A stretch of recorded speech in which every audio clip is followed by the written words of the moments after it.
Assalamualaikum warahmatullahi wabarakatuh. Alhamdulillahi rabbil alamin.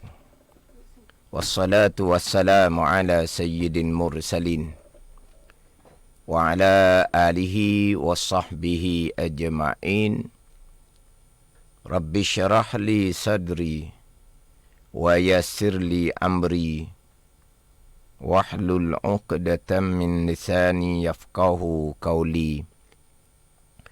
Subhanaka la ilma lana illa ma 'allamtana innaka antal alimul hakim. Wala haula wala quwwata illa billahil aliyyil azim. Syukur alhamdulillah bersua kembali kita untuk minggu ini di Manis FM dalam program Talaki Safinatun Najah mengguna pakar kitab Safinatun Najah. Hari ini hari Jumaat, setiap jam 6 petang kita akan sama-sama menimba ilmu pengetahuan dalam soal agama. Kita juga sekarang ini bersiar langsung di Facebook Manis FM. Dan anda semua boleh kongsikan live tersebut bersama yang lain. Dan anda juga boleh mengemukakan persoalan-persoalan berkaitan dengan pembicaraan yang dibicarakan. Anda juga boleh mendengar melalui MyTV saluran 726 dan secara online di aplikasi Sweet Plus. Semoga segala ilmu yang saya kongsikan dapat kita sama-sama amalkan. Jadi insya-Allah minggu ni akan menyambung lagi pembicaraan fardu ataupun rukun wudu yang ke-6. Kira-kira minggu ini minggu yang ke-4 lah. Pembicaraan fardu ataupun rukun wudu yang ke-6 iaitu tertib. Sebagaimana yang saya sebut di permulaan tadi, yang mengikuti live FB boleh mengemukakan soalan-soalan yang berkaitan dengan tajuk pembicaraan. Kalau ada soalan-soalan yang tidak berkaitan, kalau saya ada kesempatan, saya akan jawab kemudian. Ataupun kalau tak sempat minggu ini, saya akan jawab minggu yang akan datang. Kemudian minggu terdahulu, ada yang mengikuti FB Manis FM mencadangkan agar soal jawab dibuka kepada pendengar dan penonton. Jadi untuk buka soal jawab tu mungkin tak dapat diadakan lah. Maknanya kalau nak mengemukakan persoalan, tulis dalam FB begitulah. Sebab ada cadangan minggu yang terdahulu. Semoga agar soal jawab agama dibuka pada pendengar dan penonton di siaran langsung di Manis FM. Itu mungkin tak dapatlah nak diadakan. Itu soalan minggu, bukan minggu lepas lah. Minggu lepas program Talaki Safinatun Najah tidak dapat diadakan kerana elektrik terpadam. Tidak ada elektrik minggu lepas lah. Ni minggu yang terdahulu ada cadangan supaya dibuka soal jawab agama tu, tak dapat lah. Jadi kalau ada persoalan, boleh kemukakan melalui Facebook Manis FM. Jadi Facebook Manis FM ni, selain daripada boleh kongsi dengan saudara-saudara mara, kawan-kawan, boleh juga mengemukakan persoalan. Dan melalui Facebook juga boleh mengulangi dengar. Ataupun terkadang ada masa yang kita tergendala tidak dapat mengikuti program Talaki Safinatun Najah pukul 6 petang setiap Jumaat ni, boleh ikuti lagi lah melalui Facebook Manis FM. Itu kelebihan lah. Selain daripada pihak radio Manis FM live dalam radio, jadi pihak Manis FM pun dibuat juga melalui live FB. Itu di antara kelebihan dia, yang mana usahakanlah supaya sama-sama istiqamah. Yang mengajar pun kena istiqamah, yang mendengar pun kena istiqamah. Tetapi terkadang ada masyakkah, ada kekangan menyebabkan tak dapat mengikuti pada masa live. Tapi alhamdulillah apabila ada FB Money FM boleh ikuti juga kemudian, yang mana sidang pendengar maklumi pembicaraan dalam program Talaki Safinatun Najah ini pembicaraan yang sambung menyambung, sambung. Jadi kalau tak dapat ikuti sekali ke kurang-kurangnya, apabila sambung minggu kemudian tu kemungkinan agak mungkin akan jadi tergantunglah. Jadi sama-samalah, yang mengajar sama, yang belajar sama, sama-sama jaga istiqamah. Kerana Allah Subhanahu Wa Taala beri masa kepada kita terhad, beri kesihatan kepada kita terhad, beri masa lapang kepada kita terhad. Masa umur kita ni bila-bila masa sahaja habis. Begitu juga dengan masa ke kesihatan ke samalah. Jadi dengan umur yang Tuhan beri, kesihatan yang Tuhan beri, kelapangan yang Tuhan beri, sama-samalah kita semua jaga istiqamah di dalam menuntut ilmu. Jadi kalau sidang pendengar menggunakan pakar kitab Safinatun Najah edisi Jawi, muka surat 4, baris yang kedua daripada atas. Jadi kitab Safinatun Najah ni ringkas sahajalah. Jadi ambil tajuk kitab yang lengkap dan kitab Safinatun Najah ini, kemudian saya akan perincilah, perinci. Sebab itulah minggu ni sudah masuk minggu yang keempat berkaitan dengan tertib, yang mana bukan hanya bicara tertib ketika berwuduk. Jadi pergi kepada minggu dahulunya bicara bab tertib satu, mualak satu. Dahulunya bicara tertib mualak ketika jamak takdim, ketika jamak takhir. Jadi saya akan pergi kepada pembicaraan yang lain yang masih lagi berkait dengan tertib. Bila sebut tertib, saya sekalikan dengan mualak. Yang mana tertib ni fardu wuduk yang ke-6, mualak ketika berwuduk hukumnya ada sunat. Jadi tertib mualak kita sudah bicara beberapa minggu yang terdahulu. Jadi kalau menggunakan pakar kitab Safinatun Najah Hak Jawi, muka surat 4 yang kedua daripada atas. Qala al-muallifu rahimahullahu ta'ala wa nafa'ana bi'ulumihi amin. As-sadisu at-tertibu. Dia kalau Hak Jawi, terjemahan dia ada di bawah. Bermula yang ke-6, fardu ataupun rukun wuduk yang ke-6 daripada 6 fardu wuduk, itu tertib. Tertib ni bersusun. Basuh muka serta berniat, basuh tangan sampai ke siku, kemudian sapu kepala, kemudian basuh kaki hingga kepada 2 mata kaki, itu tertib. Kemudian saya pergi pada mualak. Mualak ni sambung menyambung antara basuhan-basuhan wuduk ni. Mualak hukumnya adalah sunat. Tertib fardu wuduk wajib. Mualak ketika berwuduk hukumnya adalah sunat. Kemudian sidang pendengar, pembicaraan di bawah tajuk tertib ini bersusun satu-satu fardu wuduk ni, dia akan pergi kepada pembicaraan ketika sedang berwuduk, belum lagi selesai, tiba mari perasaan syok, ragu sama ada anggota sebelum sudah dibasuh ataupun belum. Ini dia akan membicarakan ketika membicarakan rukun tertib. Saya akan pergi nanti. Kemudian berkaitan dengan ini bicara ketika berwuduk.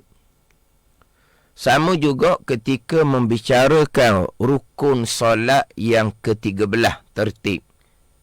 Dalam pembicaraan rukun solat yang ke-13 tertib pun sama.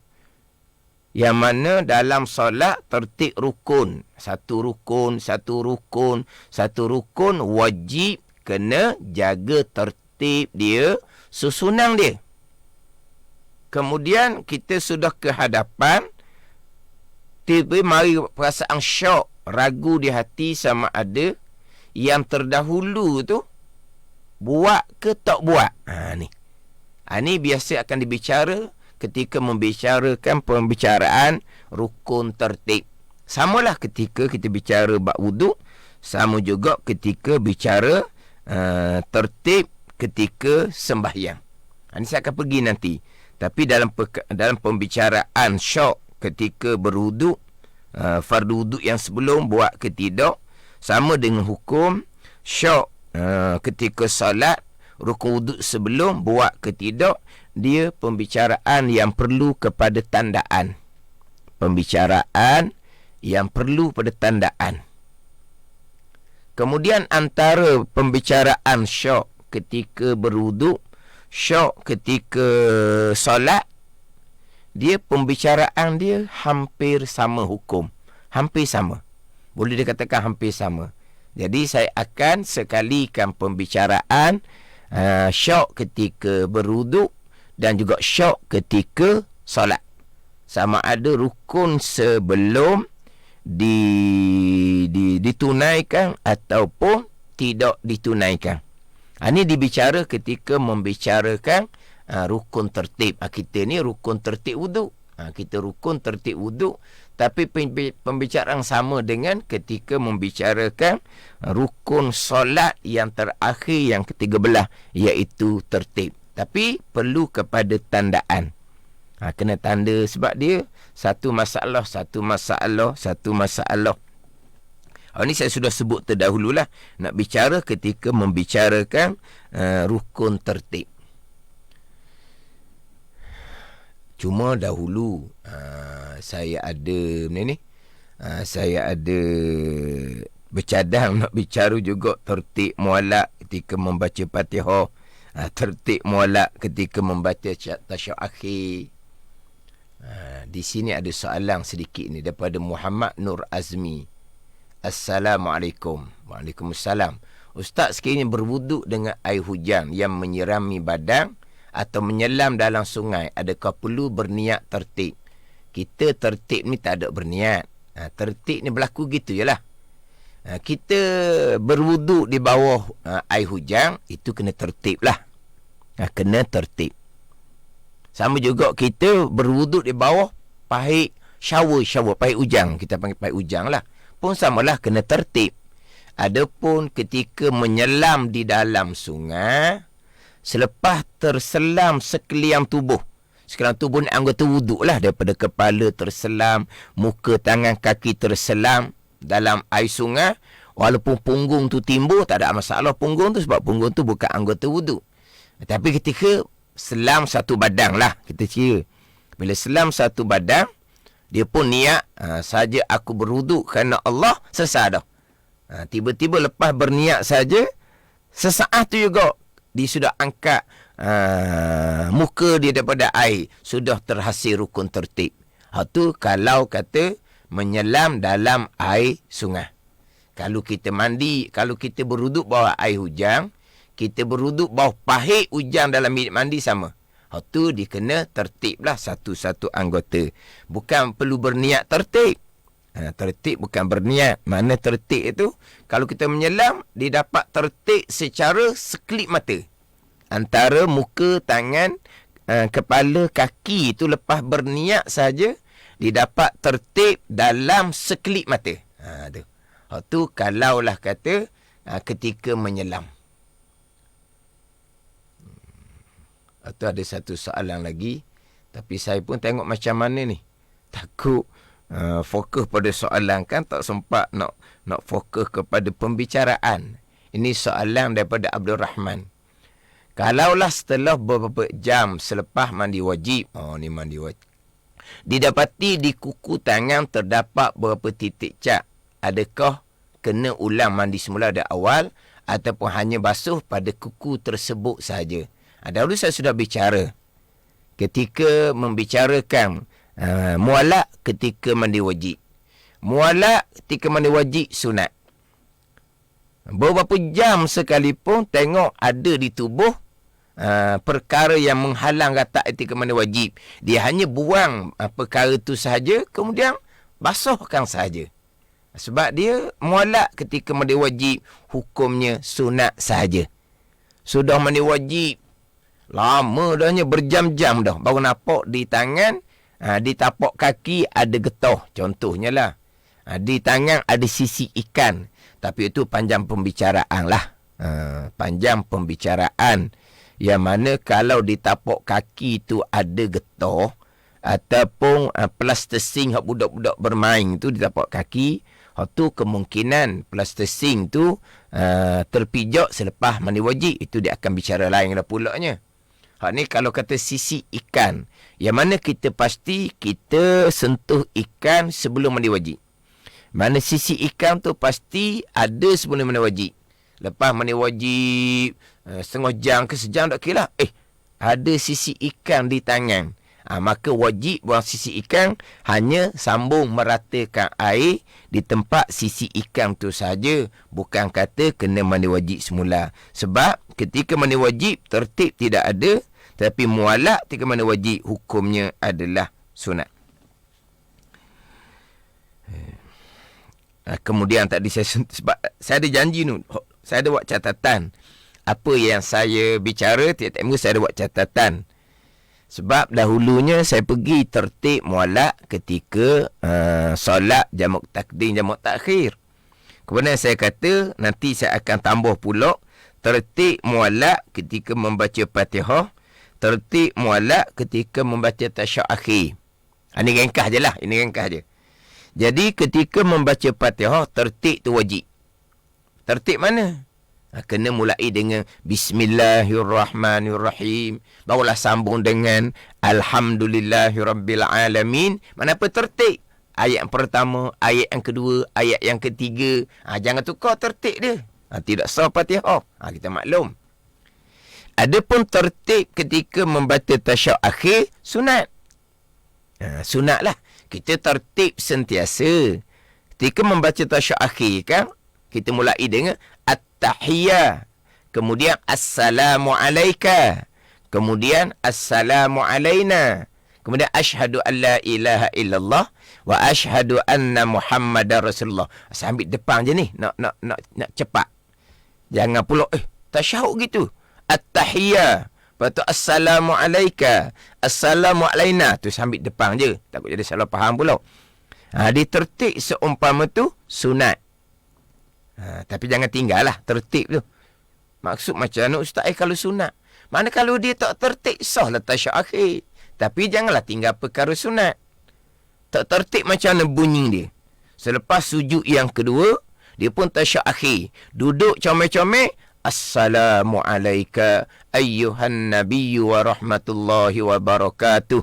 At-tahiyyatul mubarakatus salawatut tayyibatu lillah. Ashhadu an la ilaha illallah wa ashhadu anna Muhammadar Rasulullah. Assalamu alayna wa ala ibadillahis salihin. Contohnya, orang pun dengar pelik lah. Apa baca tasyahud akhir? Tak tahu depan belakang ni, contohnya. Tak tahu depan belakang, contohnya. Kata, macam mana sah ke tak sah? Tak ada tertib tu. Tertib ketika membaca tasyahud akhir, hukumnya sunat. Hukumnya sunat. Jangan tinggal. Tertib tengok pelik pula. Ada pun mualak ketika membaca Fatihah. Mualak ketika membaca tasyahud akhir tu wajib. Maknanya antara satu-satu bacaan Fatihah dan tasyahud akhir, dia hanya berhenti sekadar bernafas. Bernafas orang muda ni cepat. Bernafas orang tua ni mungkin ada sedikit panjang. Bernafas orang yang ada umpama penyakit lelah, mungkin bernafas dia tu 2-3 saat ke, wallahualam lah. Aku dah bernafas lah. Kalau orang muda mungkin kau dah bernafasnya 1 saat 2 saat je. Tapi kalau orang jenis lelah, mungkin 3-4 saat. Tengoklah kau dah bernafas masing-masing. Kau dah bernafas masing-masing. Ketika membaca Fatihah sama, ketika membaca tasyahud akhir sama, dia terhenti kerana batuk. Dia terhenti kerana menguap. Contohnya, maka itu tidak memutuskan mualak selepas selepas habis batuk, selepas habis menguap, sambung balik. Berarti kalau dah menapah dan pakaian tak dapat, tidaklah. Contohlah kalau kita kata beginilah. Dia imam sampai di tempat sujud sejadah. Makmum ni mari lambat sedikit subuh pagi Jumaat pagi tadi tu. Jadi dia baca Fatihah separuh, imam sujud sejadah, maka makmum sujud sejadah. Bangkit di sujud sejadah, makmum masih lagi boleh menyambung balik Fatihah yang diterhenti kerana mengikuti imam sujud sejadah. Itu tidak memutuskan mualak. Tapi itu kena perinci baliklah hak berkaitan dengan syarat ketika membaca Fatihah dan syarat ketika membaca tasyahud akhir. Cuma minggu yang terdahulu tak ada yang menyoal berkaitan dengan suara berbisik ketika membaca bacaan rukun qauli, Fatihah, tasyahud akhir, takbir, salam dan juga selawat tu berbisik. Dia membaca rukun qauli ni dia panggil berbisik ke apa tak tahulah. Tapi syaratnya keluar suara, dengar di telinga. Berbisik tu keluar suara lah barangkali. Berbisik mana apa ni? Dia kena baca masih di takbir, rukun bacaan. Fatihah, rukun bacaan. Tasyahud akhir, rukun bacaan. Selawat selepas tasyahud akhir, rukun bacaan. Salam pertama, rukun bacaan. Dia wajib membaca, kena keluar suara. Dengar di telinga sendiri. Kalau hanya bergerak bibir mulut dipanggil hamsun, tidak memada, tidak sah dalam mazhab Syafi'i kita. Dia kena keluar suara, dengar di telinga sendiri, dalam keadaan suasana yang tenang. Kalau suasana tu bising, hujan contoh, mungkin tak dengar, tu tak apa. Kemudian dengar telinga pula, telinga hak normal lah. Telinga hak normal. Telinga hak normal lah. Kalau telinga normal ni telinga hak asal tu. Kalau kemudian tu telinga dia jadi macam berat sedikit. Bukan pekak ni. Pekak tak dengar langsung. Telinga dia agak berat sedikit. Jadi bacaan perlahan tu, dengan koda lama tu, tak dengar dah sebab telinga dia jadi berat. Memada dah dengan hak sebelum ni. Dia dengar di telinga, suasana yang tenang, bukan bising. Telinga yang sederhana, telinga yang normal lah. Bukan telinga yang berat. Itu hak soalan hak 2 minggu yang terdahulu. Jadi saya nak pergi pada pembicaraan berkaitan dengan syok ketika kita sedang berwuduk. Syok ketika kita sedang berwuduk. Faham tak syok? Di syok ni, kalau kita syakung ni bahasa Arab, syok. Syok ni kalau kita terjemah Melayu jadi ragu-ragu. Ada pun waswas, sidang pendengar kena faham molek. Waswas ini, dia hanya mari lintasan-lintasan begitu je. Waswas ni jangan duk layang. Waswas ni gangguan daripada syaitan. Waktu jangan duk layang waktu. Waktu kena usahakan hindari. Jangan ikuti waswas yang datang ke dalam hati. Dia syok ni lain. Syok ni memang 50-50. Contoh-contoh. Kita nak basuh kaki. Baru je basuh kaki sebelah. Ni contoh. Baru je basuh kaki sebelah. Kepala sapu ke tidak? Tu. Sekarang ni nak basuh kaki ni. Kita katalah. Basuh kaki dah sebelah. Basuh dah sebelah kaki. Basuh dah sebelah kaki. Tiba-tiba syok. Kepala sapu ke tidak? Dia basuh kaki ni selepas sapu kepala. Itu tertib wuduk. Basuh muka, basuh tangan sampai ke siku, sapu kepala, basuh kaki sampai ke 2 mata kaki. Itu ditertib. Sekarang sedang basuh kaki, kita basuh sebelah barunya. Mari syok di hati. Kepala sapu ke tidak? Sama juga mai syok di hati. Tangan sampai ke siku, basuh ke belum? Faham tak? Dia boleh berlaku seumpama ni kalau kita berwuduk selepas sudah mandi. Kita berwuduk selepas sudah mandi, bererti 1 satu tubuh kita basuh. Faham tak ni? Satu tubuh kita basuh. Jadi kalau kita basuh muka wuduk, basuh tangan sampai ke siku, sapu kepala, tak ada kesan pun sebab memang kita basuh. Memang satu tubuh kita basuh. Lain kalau kita berwuduk bukan selepas dia mandi. Jelas muka basuh. Tangan sampai ke siku basuh. Kepala pun basuh. Tu jelas. Kepala pun basuh. Kemudian hak sapu kepala ni, hak berkait dengan sapu kepala. Ni ada soalan hak 2 minggu lepas, sapu kepala. Soalan dari Rohana Hanafi. Rukun wuduk yang keempat, sapu sebagai kepala itu wajib ke menjelati rambut hingga kena kulit kepala? Ada ustaz kata tak cukup sekadar basahkan rambut atas kepala. Mohon pencerahan. Dia sapu kepala ni bukan wajib selati rambut ni sampai kulit kepala. Sapu rambut ni saya sudah bicara dahulu, sehingga kan hanya sehelai rambut saja yang berada dalam kawasan kepala sudah memada. Sehelai rambut sudah memada. Separuh helai rambut sudah memada.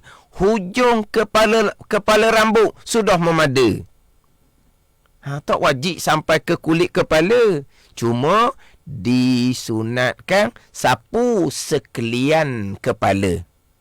Sapu sekalian kepala, sapu sebelah luar sahaja, bukan menyelati pun rambut.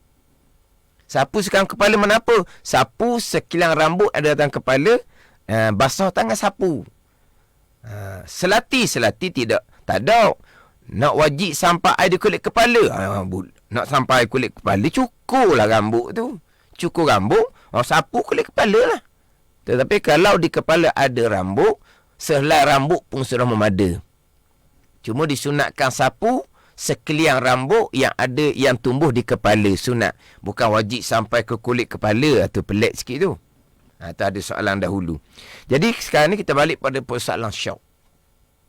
Jadi saya jawab dah 2-3 soalan yang saya ada simpan minggu terdahulu. Selesai dah. Kita fokus kepada syok ketika berwuduk. Nanti saya akan pergi pula syok ketika menunaikan rukun-rukun solat. Sama je. Bukan sama je. Kita fokus kepada syok ketika berwuduk. Jadi dia nak basuh kaki. Tak kira basuh sebelah kaki ke apa ke. Atau baru nak start, nak mula basuh kaki ke. Tiba-tiba syok. Kepala sapu ke belum? Kepala sapu ke belum? Rasa-rasa sapu dah. Mungkin tak sapu dah berkali kepala. Kita kena ingat. Terkadang apabila umur kita meningkat, dia ingatan kita ni begitulah. Ingatan kita begitu. Yang mana terkadang untuk memastikan tertib wuduk dijaga, tertib solat dijaga, terkadang perlu ada keluarga yang membimbing. Sampai ke umur yang meningkat, kemudian kesihatan pula tak comel, ingatan dia pula terganggu. Ni terkadang ketika berwuduk, sama juga ketika solat, untuk jaga tertib wuduk, untuk jaga tertib solat, terkadang perlu kepada yang jaga. Yang jaga. Yang bimbing. Dipanggil bimbing. Kena ada yang bimbing ketika berwuduk, ketika solat. Maka kita turut orang bimbing tu lah. Jangan pula orang bimbing beritahu dia tak mau pakai pula. Dia basuh tangan sampai ke siku, terus pada basuh kaki. Yang bimbing kata, kalau kata ayah lah, kalau kata mak lah, ayah, kepala dah sapu lagi tu tadi. Basuh tangan sampai ke siku baru. Terus pindah pada basuh kaki. Tu langkah orang panggil tu. Tak ada tertib, kepala dah sapu. Jangan lawang lah pula. Aku sapu dah. Susah tu. Aku sapu dah. Anak kata sapu mana saya tunggu ni ayah. Ayah tak sapu lagi. Aku sapu dah. Tu biar. Tu dah dengar kata tu. Ada orang hok pesen perangai dah. Pada masa dia segar sehat pun, dia tak dengar lah. Tak dengar kata. Payah nak dengar kata. Tambahan pula kalau tegar tu, anak. Cucu. Tak boleh lah. Sebab apa? Sebab ayah dengan anak, datuk dengan cucu ni, ayah makan garam dahulu. Datuk makan garam dahulu. Tak boleh ikut lah. Kalau anak tegar, cucu tegar. Itu sombong dia panggil. Bila sombong pada masa segar, sombong dah. Bila masa sakit tu, dia kadang-kadang hati sombong ni, dah sebati dah seumpama tu, memang agak sukar untuk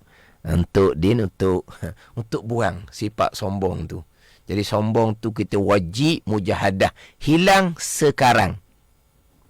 Bukan kerana kita akan tua. Tidak. Memang wajib kita hilangkan sifat sombong sekarang. Mana antara sifat sombongnya? Tidak terima kebenaran. Kenapa? Kerana datang daripada orang yang dianggap lebih rendah. Sebab anak ni rendah. Cucu ni rendah. Dia anggap gitu. Maka ditegur tak mau pakai. Ni payah ni. Kalau begini memang payah. Kalau anak, kalau orang tua seumpama untuk dengar kata, setakat beritahu je lah. Dia tak mau turut. Tu kita tak boleh nak buat apalah. Kita tak boleh lah nak kejong pada kejong. Orang tua ni, orang beritahu, kepala tak sapu, tak mau dengar. Pegang, sapu kepala dia. Tak dengar kata. Jangan. Betul, anak ni dia kedudukan yang lain, ayah kedudukan yang lain. Jadi tak boleh nak memaksa lah. Cuma beritahu sajalah. Kalau dia tak mau turut, tu pulang pada dia lah. Ada ni. Ya, jadi kadang-kadang kita boleh berlaku jugalah. Ingatan kita tu, ada siapa kata nyanyok dah kok. Nyanyok lain. Tok Cik Na tu kata nyanyok. Jangan tukar. Nyanyok ni sudah hilang akal. Pandai nyanyok. Nyanyok ni dia tak kenal dah. Dia tak kenal dah. Hak dia nak makan, masuk mulut. Hak keluar di bawah tu selepas makan, dia kami belaka. Itu nyanyok. Faham tak? Faham tak kami? Sekarang ni, hak nak masuk mulut makanan, dia kami. Hak keluar ke bawah tahi itu pun, dia kami. Itu panggil nyanyok. Ataupun dia suka-suka nak telanjang. Orang ada pun dia suka-suka nak telanjang. Itu nyanyok. Nyanyok tak ada kewajipan dah. Solat tak wajib, wuduk tak wajib lah kalau nyanyok. Jangan salah letak. Nyanyok lain. Ini bukan nyanyok. Ingatan kurang. Nyanyok ni hilang ingatan. Tidak berakal. Itu nyanyok. Adapun faktor usia permulaan, dia panggil lemah ingatan. Itu lemah ingatan. Dia umur 40, 50, 60, 70 tu, dia ada kurang sedikit. Kalau kita nak menghafaz ke apa-apa ke, bukan nak menghafaz, kadang-kadang hak hafal-hafal terdahulu pun terkadang ada hak ingat, ada hak tak ingat. Dia sudah apa? Lemah ingatan, bukan hilang ingatan. Nyanyok, hilang ingatan tu lain hukum. Nyanyok dia tidak mukallaf, tak ada kewajipan solat. Jangan kita tukar gitu. Kita bicara bukan nyanyok. Lemah ingatan. Jadi lemah ingatan. Kemudian lemah. Sampai satu ketika hilang ingatan. Itu nyanyok. Hilang ingatan. Lepas ada komen. Nyanyok lemah ingatan. Bukan, nyanyok lain. Lemah ingatan lain. Atau ada tanya, kami tu apa? Kami ni, Allah, saya nak jawab pun tak kerti. Kami ni, kucar lah kami ni. Kami dengan tangan. Ni bukan orang Terengganu ni tanya ni. Kami tu apa? Kami, orang nak makan nasi kan dia kami. Orang yang nyanyok, tahi pun dia kami. Dia, apa panggil? Tapi tak ada komen tu. Nyanyok, lemah ingatan. Jangan buat gitu. Nyanyok lain. Nyanyok, hilang ingatan, gugur kewajipan solat. Adapun lemah ingatan, 50, umur 50, umur 60, umur 70, memang lemah ingatan. Tapi nyanyok bukan. Jangan tukar bimbo gitu. Jangan tukar bimbo gitu. Tu. Kami tu gaul. Gaul. Gaul kata kami. Payah juga ni guna perkataan Terengganu orang luar tak faham ni. Gaul. Jadi kena beza molek tu. Kita bicara lemah ingatan, bukan bicara nyanyuk. Jangan buat sapu sekali tu. Nyanyuk hilang ingatan. Kita bicara ni lemah ingatan. Jadi ketika berwuduk nak basuh kaki, tiba-tiba mari syok di hati, kepala sapu ataupun belum. Samalah tangan basuh ataupun belum. Jadi apabila syok sapu kepala ataupun belum, maka balik kepada hukum asal. Istishabul asli, kembali pada hukum asal. Asalnya sapu kepala ke tidak sapu kepala. Asalnya tidak sapu kepala. Sapu kepala tu kemudian. Bila syok sapu ataupun tidak, balik pada asal, iaitu belum sapu kepala. Maka dia kena berhenti basuh kaki. Dia wajib kena sapu kepala semula, kemudian barulah basuh kaki. Ni. Kalau dia nak basuh kaki, syok tangan sampai ke siku, basuh ke tidak? Macam sebut tadi lah. Dia berwuduk selepas daripada mandi. Seluruh tubuhnya memang basuh. Jadi nak basuh kaki, tangan sampai siku basuh ke tidak? Kepala sapu, tangan basuh ke sampai ke siku. Maka dia wajib kena undur kembali tertib wuduk, basuh tangan sampai ke siku, sapu kepala semula, barulah sambung basuh kaki. Kalau berlaku seumpama tu ketika sedang berwuduk. Lepas tu saya sebut kata kena buat tandaan. Adapun kalau timbul syok, sama ada sapu kepala ke tidak, beres dah. Selesai dah. Sudah dah basuh kaki. Beres dah. Wuduk selesai dah. Nak baca doa je. Baca doa tu sunat wuduk. Sunat selepas selesai berwuduk. Nak baca doa. Tapi sudah dah basuh kaki. Sudah siap-siap dah. Mari syok di hati. Kepala sapu ke tidak, tu contoh. Maka syok tersebut jangan dipedulikan. Sebab syok tersebut tidak memberi kesan kepada wuduk kita. Jadi kita pun ni masa tak lama dah ni. Masa tak lama, tinggal dalam 6 minit lagi ni. 6-7 minit lagi. Saya sebut dah tadinya kena buat catatan. Sebab nanti insyaAllah minggu hadapan saya fokus. Minggu hadapan insyaAllah saya fokus. Hak berkaitan dengan pembicaraan rukun tertib. Macam mana kalau ketika berwuduk timbul syok, dia membabitkan rukun tertib. Saya akan sekalikan dengan macam mana kalau pembicaraan rukun tertib solat ketika menunaikan rukun solat timbul syok. Rukun sebelum disempurnakan ataupun tidak. Dia bukan sama saja. Bukan sama. Jadi kena buat catatan. Yang pertama, kita bicara syok pada satu-satu rukun. Sapu kepala ataupun tidak. Tu contoh wuduk kita mudah. Syok ni satu ketika belum selesai berwuduk. Satunya syok selepas selesai berwuduk. Itu lain hukum.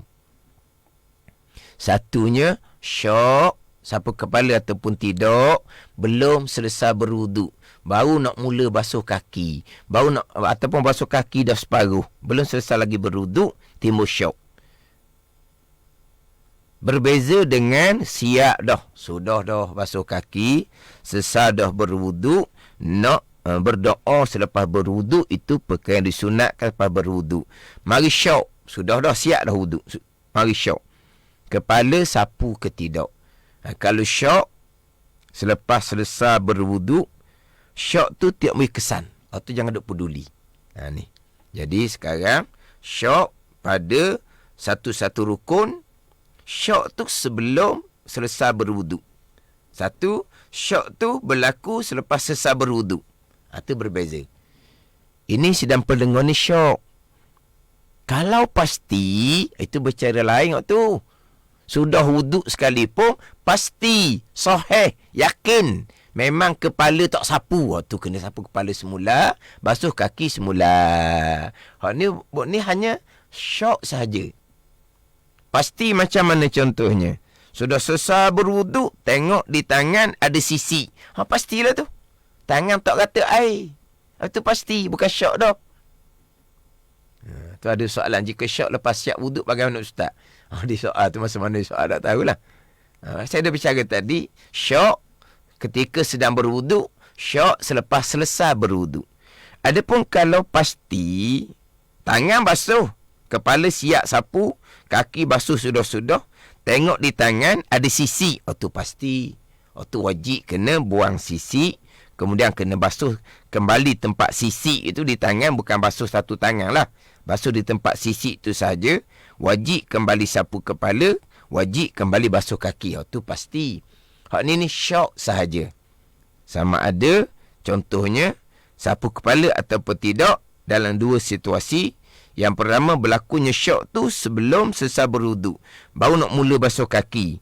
Maka syok tersebut berkesan pada wuduk dengan bahawa tidak dihukumkan sapu kepala. Maknanya belum sapu.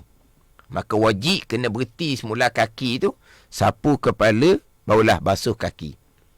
Adapun kalau sudah siap-siap dah, basuh kaki sudah dah, walaupun belum berdoa, mari syok di hati, kepala sapu ke tidak, maka syok tersebut tidak berkesan. Tak wajib mengulangi kembali sapu kepala basuh, tak wajib. Atau teruskan, tak wajib peduli tu. Timur syok selepas selesai berwuduk. Kalau kita pergi pada solat pun samalah juga. Dalam solat kita syok. Satu-satu rukun yang sebelum, wajib kena kembali balik pada rukun yang kita syok, kita buat ataupun tidak. Siap dah semayang, sudah dah semayang. Siap dah semayang, sudah dah. Syok. Rukun dalam solat tadi tu. Ada yang timbul syok, buat ke tak buat, tapi beri salam dah. Syok tersebut tidak memberi kesan. Syok tersebut tidak memberi kesan sebab sudah siap dah solat, baru timbul syok. Tapi kalau syok tu timbul ketika sedang solat, maka wajib kena undur kembali kepada rukun yang disyok buat ataupun tidak. Ini berbeza syok ketika sedang berwuduk, sedang bersolat, dengan syok selepas selesai berwuduk, selepas selesai solat. Jadi insyaAllah minggu hadapan saya akan ulangi balik. Sebab pembicaraan syok pada satu-satu rukun ni, dia akan bicara ketika membicarakan rukun tertib. Sama, tertib ketika berwuduk, rukun yang ke-6. Tertib ketika solat, rukun yang ke-13 pun samalah. Dia akan bicara berkaitannya. Kalau timbul syok ketika berwuduk, ataupun syok selepas selesai berwuduk. InsyaAllah minggu hadapan mungkinlah saya lebih fokus sedikitlah, dan sidang pendengar kena ada catatan lah. Kena ada catatan sendiri. Walau kita mudah nak faham. Sebab dia ada beberapa keadaan. Syok ketika berwuduk, ketika bersolat, syok selepas selesai berwuduk, selepas selesai hukum yang berbeza. Kemudian dia ada pula syok berkaitan dengan kesempurnaan satu-satu rukun. Itu bicara lain. Nanti saya akan bicara secara tersusun lah. Tapi kena ada catatan daripada pendengar sendiri untuk sidang pendengar mudah mengikuti. Sebab keadaan yang berbeza, jadi hukum pun berbeza. Jadi perlu kepada catatan sendiri. Sebab kadang-kadang kita ni dengar saja ni, tak nak kejar lah. Sebab akan pagi satu masalah. Jadi mudah-mudahan Allah Ta'ala beri kita masa kepada kita, dapat kita ikuti pengajian agama dengan langit terbuka sekarang, melalui radio mana FM boleh, melalui FB pun boleh, dan Allah beri kita kekuatan untuk istiqamah dalam belajar. Mudah-mudahan Allah Ta'ala memberi kita ilmu yang memberi manfaat. Wallahu a'lam. Bismillahirrahmanirrahim. Alhamdulillahirabbil alamin. Wassalatu wassalamu ala sayyidil mursalin wa ala alihi wa sahbihi ajma'in. Allahumma aftah alaina futuhal arifin. Allahumma allimna ilma akdamin wa fahimna famas sabikin warzuqna ruqat talibin. Allahumma zidna ilman wa alhiqna bis salihin. Wa sallallahu ala sayyidina Muhammadin wa ala alihi wa sahbihi wa sallam. Walhamdulillahi rabbil alamin. Wassalamualaikum warahmatullahi wabarakatuh.